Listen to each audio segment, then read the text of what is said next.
die draad deur die pad in die warm Karoo. Staan 'n klomp volstruise vroeg nog voor die hane kraai. Oupa Koot sê luister hier, ons moet vandag besluit. Die motors ry te vinnig, vir orde is dit nou tyd.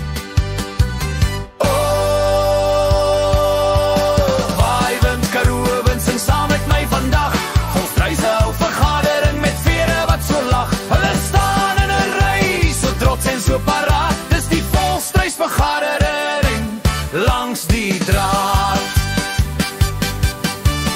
Sannie tik die draad en sê, kom ons maak 'n plan. 'n Komitee vir veiligheid, dis hoe 'n slim voel kan. Maar klein Flip hardloop rond, sy bene klap soos klippe. 'n Toeristebus kom aan, julle moet julle vere berre. Baie wind, Karoo wind, sing saam met my vandag.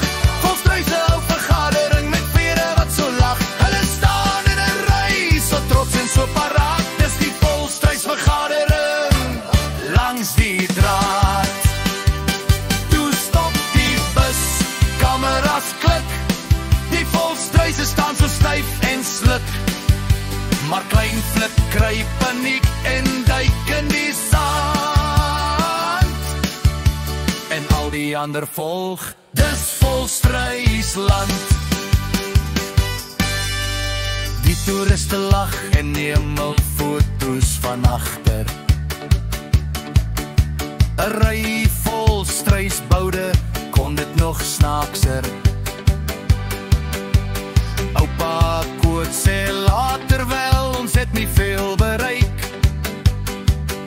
Maar wêreldwyd op Instagram, dit is darm iets om te kyk.